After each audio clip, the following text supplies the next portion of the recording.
Cricket and ஃபேன்ஸுக்கு வணக்கம். RCB ஒரு எக்ஸ்ட்ரானரி வின் அப்படின்னு தான் சொல்லணும். செம்மையா இந்த மேட்சை வந்துட்டு கம்ஃபர்டபுளா வின் பண்ணியிருக்காங்க அண்ட் த்ரில்லிங்காகவும் வின் பண்ணியிருக்காங்க. ஸோ அதில் எந்த விதமான மாற்றமும் கிடையாது. ஸோ விராட் கோலி அவருடைய நாக்கு உண்மையாலுமே செம்மையா இருந்துச்சு. 77 அப்படிங்கிறது வேற லெவல் ஆடி கொடுத்தாரு. பட் என்னதான் இருந்தாலும் தினேஷ் கார்த்திகை பாராட்டி ஆகணும். ஸோ போஸ்ட் மேட்ச் பிரசன்டேஷன்ல அவர் என்ன சொன்னாரு, நியூ பினிஷிங் ரோல்ல அவர் எப்படி ஃபிட் ஆயிருக்காரு, ஸோ இந்த சீசன் கோப்பை வின் பண்றதுக்கு மிக முக்கியமான ஒரு ஆளா இருப்பாரு அப்படிங்கிற எல்லாத்தையும் கம்ப்ளீட்டா இந்த வீடியோல பார்த்து தெரிஞ்சுக்கலாம். அதுக்கு முன்னாடி சேம் சேனலுக்கு வந்தீங்கன்னா மறக்காம சப்ஸ்கிரைப் பண்ணி சப்போர்ட் பண்ணுங்க. அப்பதான் அப்டேட் எல்லாமே உங்களுக்கு வந்து சேரும். சரி வாங்க வீடியோக்குள்ள போகலாம்.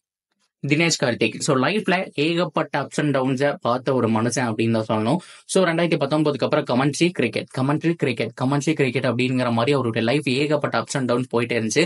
அண்ட் ஆர்சிபிக்கு வந்ததுக்கு அப்புறம் ஒரு சீசன் செம்மையா பண்ணாரு. அதுக்கப்புறம் இந்தியன் டீம்லேயே செலக்ட் ஆனாரு. ஆனா அதுக்கப்புறம் மறுபடியும் வெளியில போயிட்டாரு. 1 இயர் கமெண்ட்ரிக்கு அப்புறம் இவர் உள்ள எடுக்கிறீங்களே, ஸோ இவரால் பெர்ஃபார்ம் பண்ண முடியுமா அப்படின்னு சொல்லிட்டு ஏகப்பட்ட விமர்சனங்கள் இருந்துச்சு.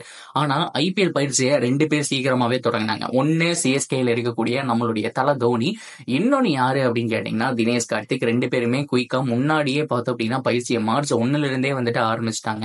ஸோ அப்படிப்பட்ட தினேஷ் கார்த்திக் பார்த்தோம் அப்படின்னா அவ்வளோ ஹார்ட் ஒர்க் தமிழ்நாட்டிலே விளையாண்டாரு. ஸோ இங்க வந்து அவ்வளோ ஹார்ட் ஒர்க் பண்ணியிருந்தாரு. ஸோ ஃபர்ஸ்ட் மேட்ச் சிஎஸ்கே கூட நம்ம பார்த்துருப்போம். லைனா விக்கெட் போகும்போது 170 டார்கெட் அடிச்சிருப்பாங்க. சிஎஸ்கே ஈஸியா சேஸ் பண்ணியிருந்தாலும் அந்த 170 வரக்கு மிக முக்கியமான காரணம் தினேஷ் கார்த்திக் அண்ட் அனுஜுடைய அந்த ஒரு பார்ட்னர்ஷிப் தான்.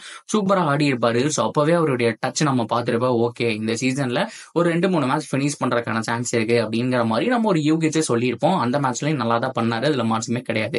ஆனா அதுக்கு அடுத்த மேட்சே இந்த அளவுக்கு பினிஷ் பண்ணுவாருங்கிறத யாருமே எக்ஸ்பெக்ட் பண்ணியிருக்க மாட்டாங்க.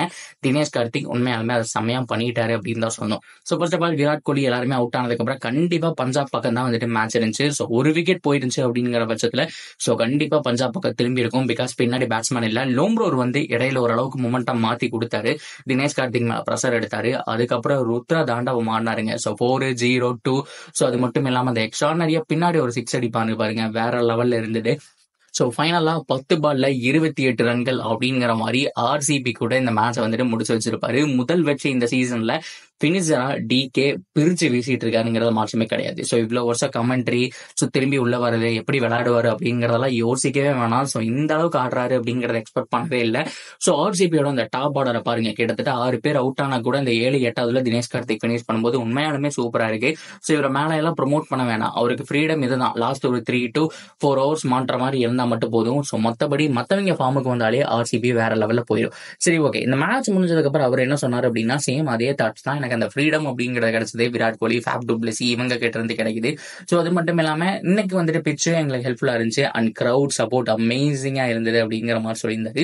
ஸோ அது மட்டும் இல்லாம ரொம்ப வருஷத்துக்கு அப்புறம் கிரிக்கெட் விளையாடும்போது நிறைய பேர் நேற்று விளையாண்டு இன்னைக்கு விளையாண்டாலே இந்த ஃபார்ம் அவுட் அந்த மாதிரிலாம் வருது. இதை பத்தி என்ன நினைக்கிறீங்க அப்படிங்கும்போது அது டச் தான். ஸோ கேம் மேல உள்ள அந்த லவ் அப்படிங்கறதெல்லாம் பத்தி நிறைய பேசிட்டு இருந்தாரு. ஸோ ஃபைனலா அவர் பார்த்தோம் அப்படின்னா வேற மாதிரி இந்த கேமை பினிஷ் பண்ணி கொடுத்ததை பத்தி பேசிட்டு போயிட்டாருங்க. சும்மையாலுமே என்னதான் man of the match Virat Kohli அப்படின்னா கூட ஸோ கண்டிப்பா டிகே ரசிகர்களுடைய மனசுல வந்துட்டு இடம் பிடிச்சிட்டாரு. இனிமே இந்த சீசன்ல 2 கேம் தான் ஆடி இருக்காங்க. ஸோ 14 கேம்ல 2 ஆடிட்டாங்க. இன்னும் 12 கேம் பக்கம் இருக்கு. ஸோ அதெல்லாம் நம்ம வச்சு பார்க்கும்போது கண்டிப்பா இன்னொரு 4-5 மேட்ச் டிகே வினிஷ் பண்றதுக்கான சான்ஸ் அதிகம். ஃபர்ஸ்ட் பேட்டிங்கா இருந்தா ஸ்கோரை புஷ் பண்ணி கொண்டு போறதுக்கான சான்ஸ் அதிகம். ஸோ இதே மாதிரி டிகே டச் இருக்கிறது ஒரு நல்ல விஷயம். இதை தொடர்ந்து மிடில் ஆர்டர்ல 2-3 பேர் டச் இல்லாமே 170 அப்படிங்கிறது ஆர்சிபி அசால்ட் அடிச்சிருக்காங்க. கேமரன் கிரீன், மேக்ஸ்வெல், பட்டிதர் இவங்க எல்லாமே நல்லா பண்ணல. ஸோ அவங்க எல்லாம் பண்ணாமே வந்துட்டு இந்த அளவுக்கு இருக்கு. அப்படி பண்ணாங்க அப்படின்னா ஸோ கண்டிப்பா ஒவ்வொரு மேட்சும் 200 அடிப்பாங்க போல, ஈஸியா சேஸ் பண்ணுவாங்க போல. ஸோ அப்கமிங் மேட்சஸை எப்படி அணுகுறாங்க அப்படிங்கிறத நம்ம வெயிட் பண்ணி பார்க்கலாம். ஸோ ஓவராலா நீங்க ஒரு ஆர்சிபி ஃபேனா என்ன நினைக்கிறீங்க, டிகேவை பத்தி என்ன நினைக்கிறீங்க, இந்த ஒரு ஃபினிஷை பத்தி என்ன நினைக்கிறீங்க அப்படிங்கிற எல்லாத்தையும் தாராளமா கமெண்ட் செக்ஷன்ல சொல்லுங்க. தொடர்ந்து அப்டேட்டுக்கு சேனலோட இணைஞ்சிருங்க அண்ட் மறக்காம சப்ஸ்கிரைப் பண்ணி சப்போர்ட் பண்ணுங்க.